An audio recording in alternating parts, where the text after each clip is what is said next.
عمران خان نے خبردار کیا ہے کہ پاکستان کا الیکشن ایک مذاق ثابت ہو سکتا ہے۔ سابق وزیر اعظم جیل سے لکھتے ہیں کہ ان کی پارٹی کو غیر منصفانہ طور پر مسخر کیا جا رہا ہے۔ آج پاکستان میں وفاقی اور صوبائی دونوں سطحوں پر نگراں حکومتیں چل رہی ہیں۔ یہ انتظامیہ آئینی طور پر غیر قانونی ہیں کیونکہ پارلیمانی اسمبلیاں تحلیل ہونے کے 90 دنوں کے اندر انتخابات نہیں کرائے گئے تھے۔ عوام سن رہے ہیں کہ انتخابات 8 فروری کو ہونے والے ہیں، لیکن سپریم کورٹ کے گزشتہ مارچ کے حکم کے باوجود کہ ان ووٹوں کو 3 ماہ کے اندر اندر کرایا جائے، پچھلے 1 سال کے دوران 2 صوبوں پنجاب اور خیبر پختونخوا میں سے انکار کیا گیا۔ وہ اس بارے میں شکوک و شبہات میں مبتلا ہونے میں حق بجانب ہیں کہ آیا قومی ووٹنگ ہوگی۔ ملک کا الیکشن کمیشن اپنے عجیب و غریب اقدامات سے داغدار ہے۔ اس نے نہ صرف سپریم کورٹ کی مخالفت کی ہے بلکہ اس نے میری پاکستان تحریک انصاف (PTI) پارٹی کی طرف سے پہلی پسند کے امیدواروں کے لیے نامزدگیوں کو بھی مسترد کر دیا ہے، پارٹی کے اندرونی انتخابات میں رکاوٹیں ڈالی ہیں اور محض تنقید کرنے پر میرے اور PTI کے دیگر رہنماؤں کے خلاف توہین الیکشن کمیشن کے مقدمات شروع کر دیے۔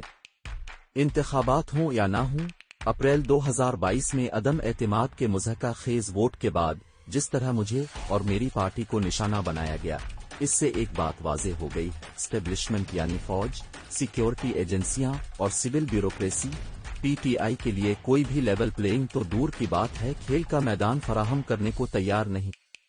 آخر کار یہ اسٹیبلشمنٹ ہی تھی جس نے امریکہ کے دباؤ کے تحت ہماری حکومت سے برطرفی کا کام کیا، جو میری آزاد خارجہ پالیسی کے دباؤ اور امریکی افواج کو اڈے نہ فراہم کرنے سے مشتعل ہو رہی تھی۔ میں واضح تھا کہ ہم سب کے دوست ہوں گے لیکن جنگوں کے لیے کسی کے پراکسی نہیں ہوں گے۔ میرا یہ نقطہ نظر بالکل واضح تھا۔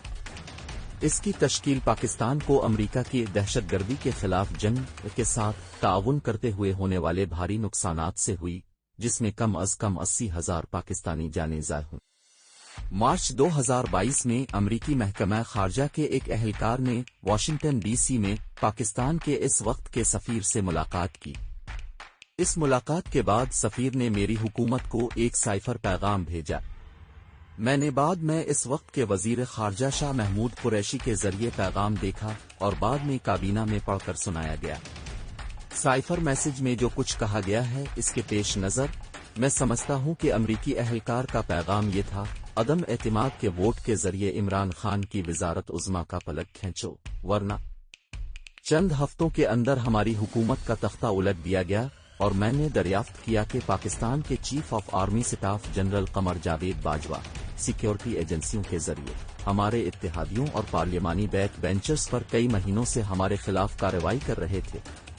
حکومت کی اس تبدیلی کے خلاف احتجاج کرنے کے لیے لوگ سڑکوں پر نکل آئے اور اگلے چند مہینوں میں PTI نے 37 میں سے 28 ضمنی انتخابات میں کامیابی حاصل کی اور ملک بھر میں زبردست ریلیاں نکالیں، جس سے یہ واضح پیغام گیا کہ عوام کہاں کھڑی ہے۔ ان ریلیوں نے خواتین کی شرکت کی اس سطح کو راغب کیا جس کی پاکستان کی تاریخ میں مثال نہیں ملتی۔ اس نے ان طاقتوں کو بے چین کر دیا جنہوں نے ہماری حکومت کو ہٹانے کا کام کیا تھا۔ ان کی گھبراہٹ میں اضافہ کرنے کے لیے ہماری جگہ لینے والی انتظامیہ نے معیشت کو تباہ کیا۔ 18 ماہ کے اندر اندر بے مثال افراط زر اور کرنسی کی قدر میں کمی آئی۔ اس کا تضاد سب کے لیے واضح تھا۔ PTI حکومت نے نہ صرف پاکستان کو دیوالیہ ہونے سے بچایا تھا بلکہ اس نے کووڈ کے وبائی مرض سے نمٹنے کے لیے بین الاقوامی تعریف بھی حاصل کی تھی۔ اس کے علاوہ اجناس کی قیمتوں میں اضافے کے باوجود ہم نے معیشت کو 2021 میں 5.8% اور 2022 میں 6.10% کی حقیقی GDP تک پہنچایا۔ بدقسمتی سے اسٹیبلشمنٹ نے فیصلہ کر لیا تھا کہ مجھے دوبارہ اقتدار میں آنے کی اجازت نہیں دی جائے گی، اس لیے مجھے سیاسی منظرنامے سے ہٹانے کے تمام طریقے استعمال کیے گئے۔ میری زندگی پر 2 قاتلانہ حملے ہوئے۔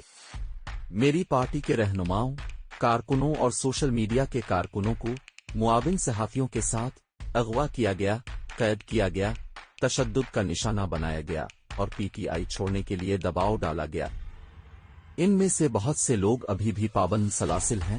جب بھی عدالتیں انہیں ضمانت دیتی ہیں یا رہا کرتی ہیں تو ان پر نئے الزامات لگائے جاتے ہیں۔ اس سے بھی بدتر بات یہ ہے کہ موجودہ حکومت پی ٹی آئی کی خواتین رہنماؤں اور کارکنوں کو دہشت زدہ اور ڈرانے میں ہر حد پار کر چکی ہے تاکہ وہ سیاست میں حصہ نہ لے۔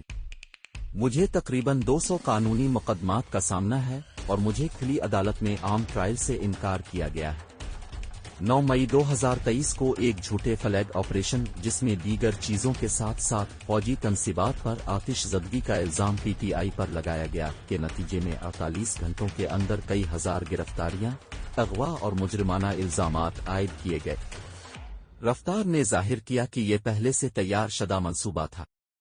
اس کے بعد ہمارے بہت سے رہنماؤں کو تشدد کا نشانہ بنایا گیا اور ان کے اہل خانہ کو ڈرایا دھمکایا گیا تاکہ وہ پریس کانفرنس اور انجینئر ٹیلی ویژن انٹرویوز میں یہ بتائیں کہ وہ پارٹی چھوڑ رہے۔